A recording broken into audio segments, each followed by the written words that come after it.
Hello once again. So I decided to cap off my top 25 favorite Courage the Cowardly Dog episode countdown with my final 13.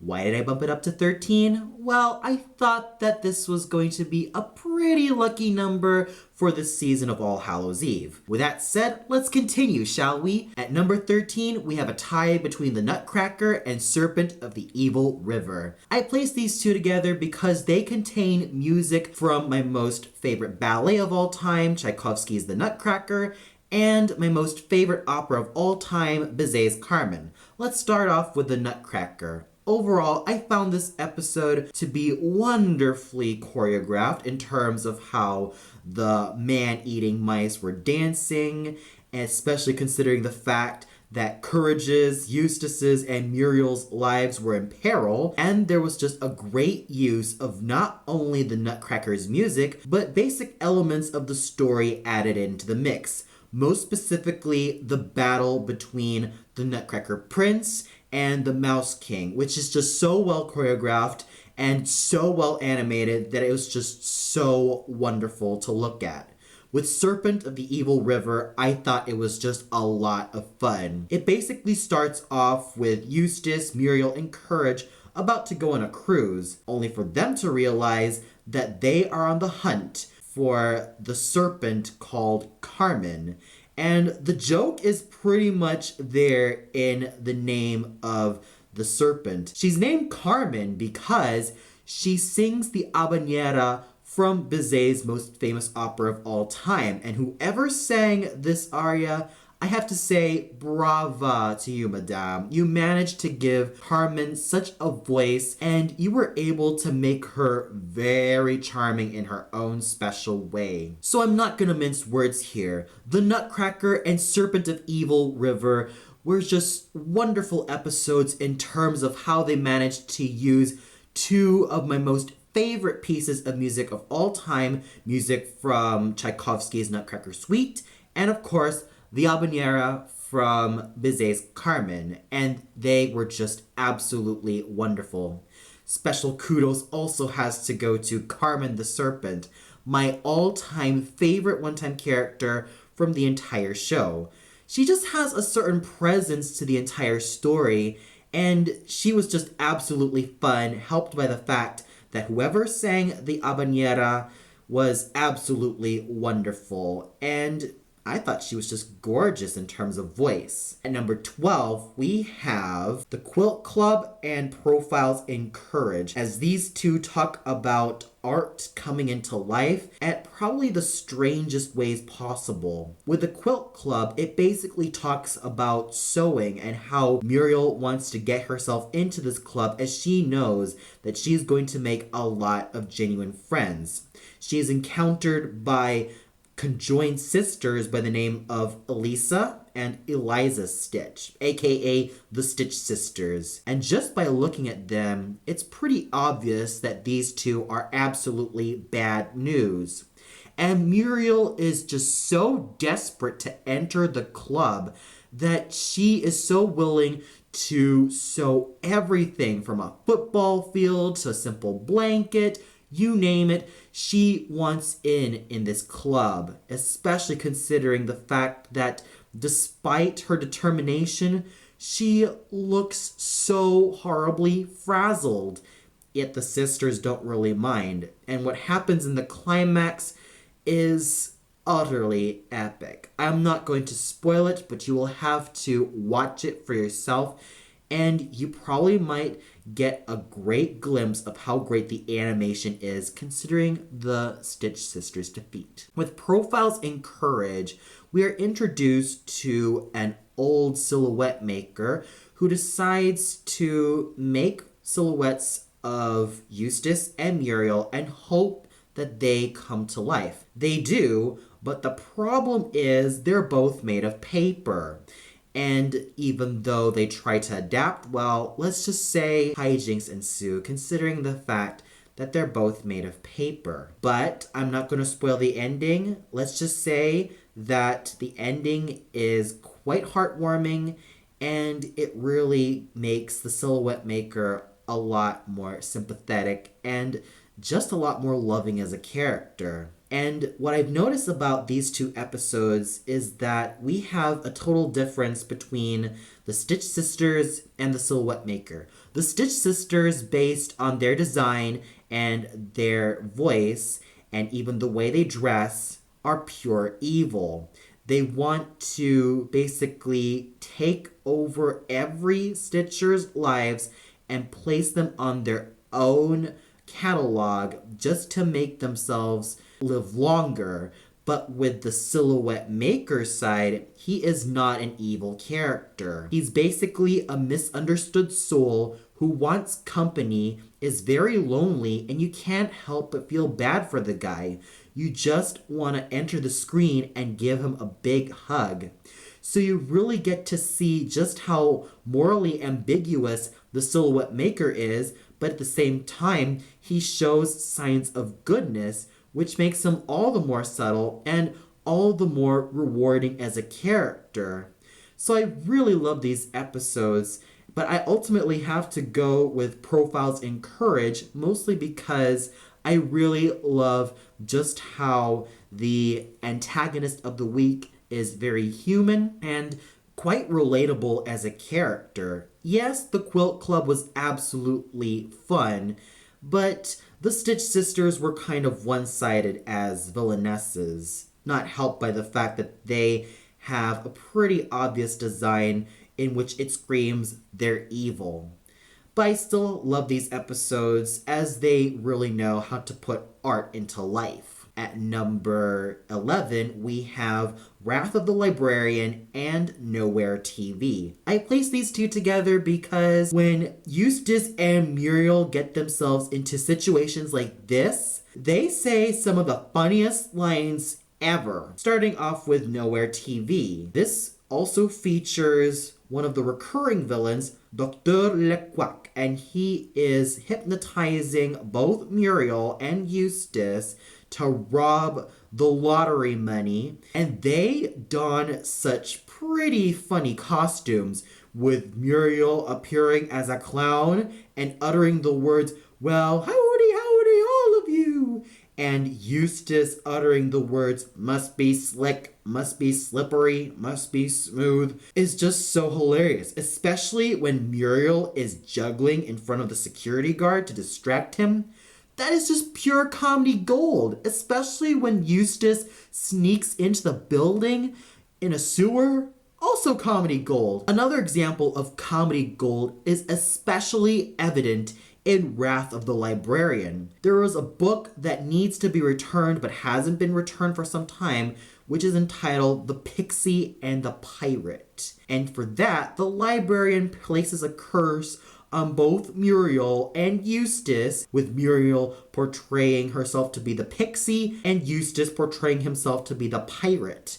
That's just so well done right there that it's just so hilarious of how these two manage to embody these characters and at the same time have their skin color change is just completely hilarious. So overall, Wrath of the Librarian and Nowhere TV feature Eustace and Muriel in probably some of the most unusual situations, but you can't help but laugh every time they utter something extremely hilarious, even though they're in their hypnotized states. At number 10, we have The Revenge of the Chicken from Outer Space. Dear Lord, talk about one of my all-time favorite episodes from season 1.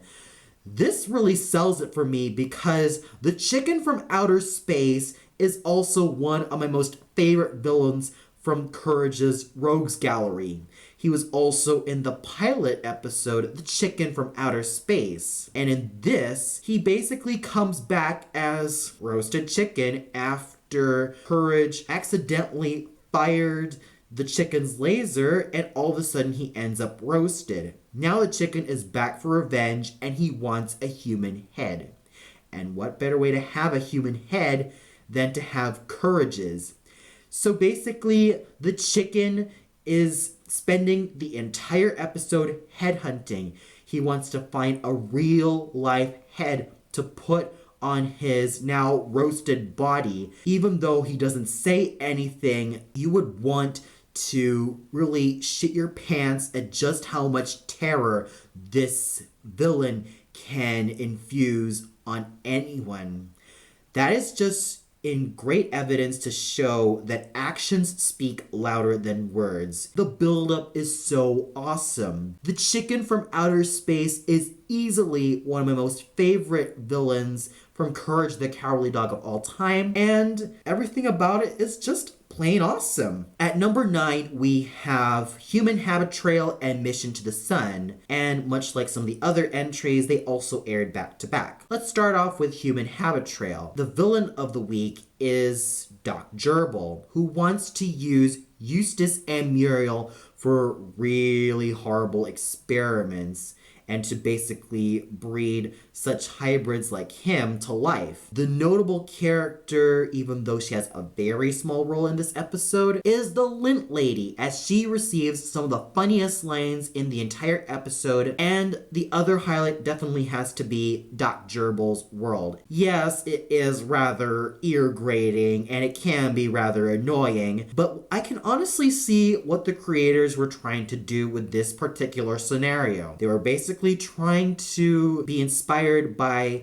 how kids were normally annoyed by the It's a Small World ride and how the song kept on playing and playing and playing until they can't take it anymore. And the chase scene was also really, really epic, helped by some awesome music, including a soprano voice in the mix, which makes the chase scene all the more epic, but at the same time quite surreal. And with Mission to the Sun, this is definitely quite epic in its own way. We have Eustace, Muriel, and Courage trying to repair the sun until there is this virus that infects Muriel inside her ear and takes control of her brain, making Muriel do all of these crazy things and basically sabotaging the mission. It's just so well done, considering the fact that this virus is just quite hilarious, yet also very threatening of how he wants the mission to just go to hell. So these two episodes were a very, very wonderful watch, with the chase scene between Doc Gerbil and Courage being my most favorite moment in Human Habit Trail, and of course, the bacteria being probably another great villain in Courage's Rogues Gallery, mostly due to the fact that he is quite mischievous but also quite deadly from Mission to the Sun. At number 8, we have Robot Randy and Family Business, as these two feature some pretty misunderstood characters. In Robot Randy, it's Robot Randy, and in Family Business, we have a burglar by the name of Basil who has a severe case of dementia to the point where when he goes to his innocent side, he calls Muriel Mama Mashed Potatoes, Eustace Uncle Twinkle Toes, and Courage Nigel. But you can't help but really want to give a big, great hug for these two, as even though they're kind of screwed up, they still have a lot of kind human qualities that have yet to be tapped in. With Robot Randy, it's his love for making reindeer statuettes made of wood, and with Basil, it's his fierce love to his own family, which make these two all the more lovable. Yes, Robot Randy was at first hired to take over the world, let alone the human world, and make himself their master. Despite that, he is basically inferior to his own robot kind to the point where they all point and laugh at him. With Basil, his case is mainly psychological, as he suffers from dementia and has this dissociative personality that you can't help but really get into this character and find out what's quite disturbing about him. So what more can I say about both Robot Randy and Basil from Family Matters? These two guys are quite lovable in their own special ways despite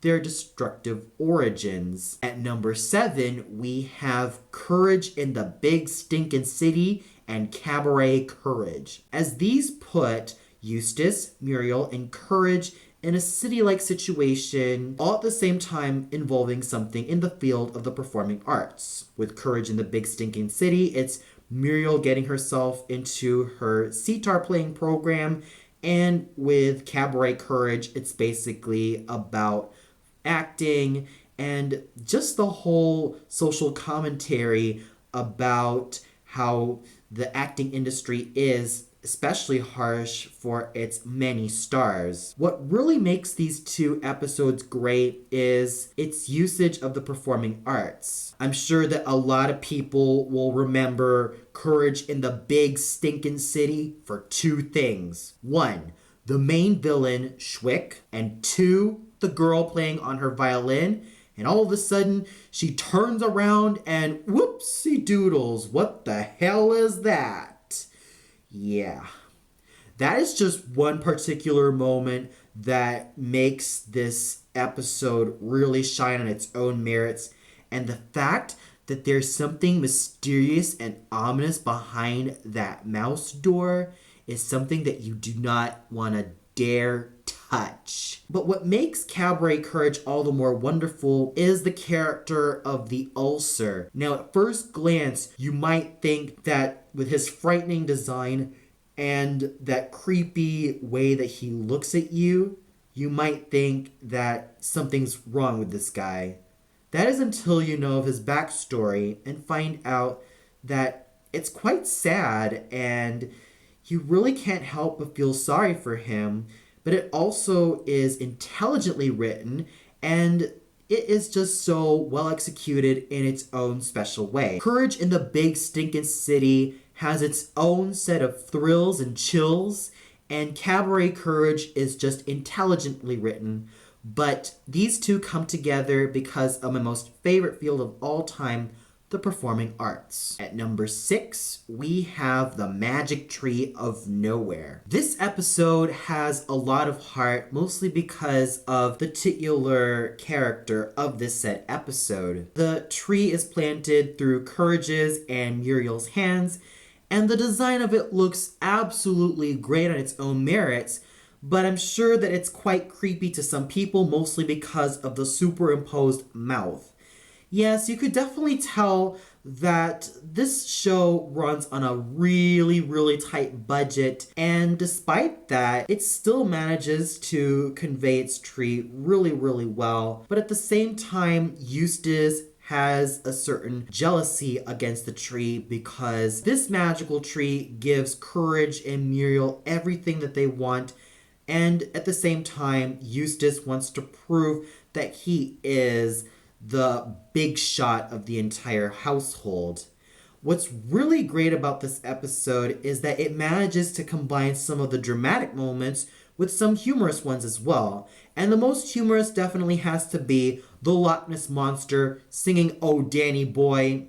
And with the third time that Eustace flings himself to the fortress where the tree is guarded, the Loch Ness Monster and Eustace sing Danny Boy together, which I thought looked so charming, but at the same time, really hilarious. So The Magic Tree of Nowhere definitely has a lot of heart, and it has a pretty sad ending for our titular character of this episode, but nonetheless is a great ride from beginning to end, balancing the dramatic moments with some pretty hilarious moments. And we have a very memorable character in The Magic Tree of Nowhere. At number 5, we have The Hunchback of Nowhere and Night of the Scarecrow, which features two of my most favorite allies, the Hunchback and the Scarecrow. Both of these characters are very misunderstood people because of how society seems to shun them. With the Hunchback of Nowhere, he's basically shunned by his ugly looks, but deep down he has a very kind heart and is a very lonely soul and just wants to be loved. And you can't help but jump to the screen and just give the Hunchback a really tight hug to know that he's loved. And with the Scarecrow, he just wants to be seen as tough and manly, despite the fact that he is very kind-hearted and very sweet and won't even hurt a fly. And he is willing to protect Muriel because she was the one who gave him the ability to speak. And you could definitely see these two characters just probably one day meeting each other and maybe talking about their lives. Why didn't we have that? I mean, the Hunchback and the Scarecrow are definitely great characters in their own way. There should be a series about these two. They have their great personal flaws, and they could definitely have a spot in becoming main characters in of themselves. Okay, enough of my ranting. What really makes these two episodes just great in their own merits are the title characters of these episodes. They're both misunderstood people, wanting a lot of love and acceptance, but it seems as though that society shuns them. And you have Courage showing his friendship to the Hunchback, and Muriel showing her love and friendship to the Scarecrow, and it is quite beautiful. But I ultimately have to go with the friendship that Courage has with the Hunchback because it is just so beautiful. On a technical side, it is so beautiful in terms of the music being used, from the simple bell ringing to the absolutely gorgeous montage of the budding relationship between the Hunchback and Courage, to everything else in between. And there were even some pretty funny moments where the Hunchback also comments that Eustace is bald.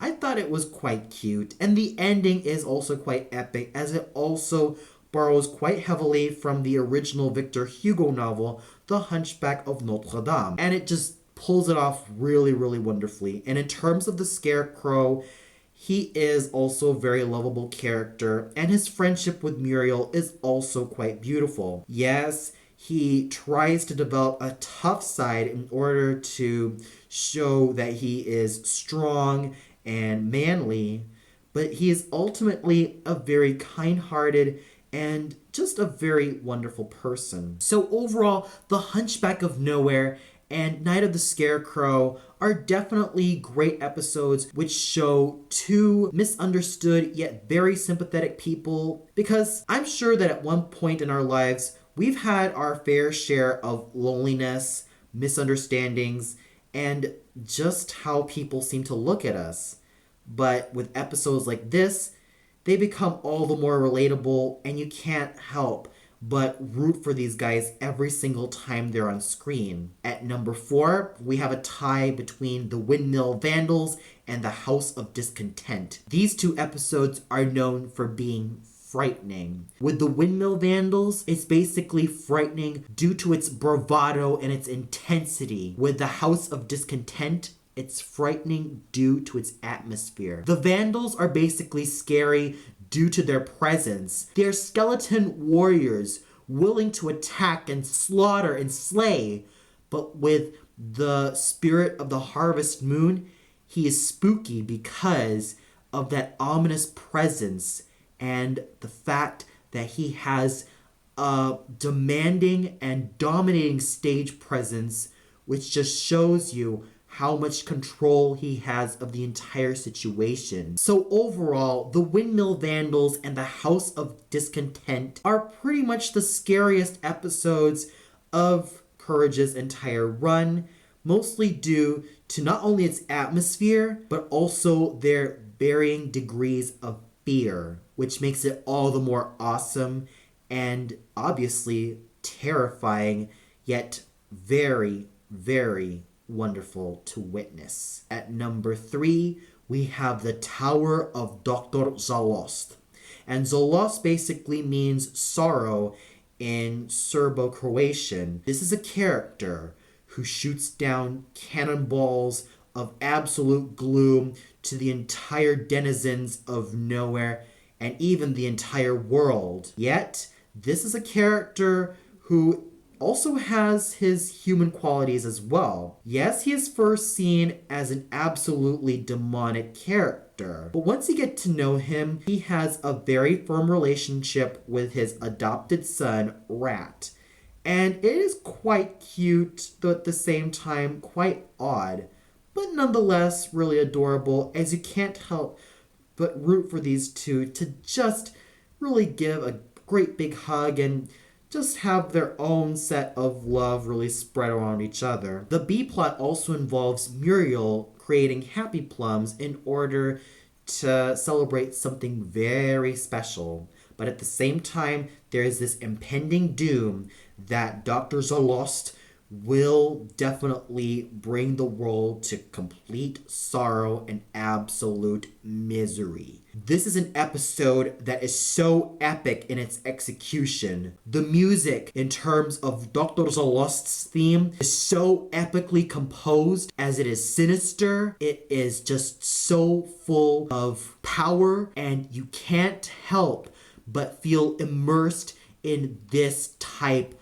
of really awesome music. Number 2 has to go to probably the most depressing episodes of the entire show's run, and those are The Mask and The Last of the Star Makers. Now these two I consider to be the saddest because with The Mask, it deals with domestic abuse and just how harsh it really is, and it deals with absolute loss as well. With The Last of the Star Makers, it deals with the life cycle from birth to life to death, and even with loss. The basic thing that connects these two episodes together is loss.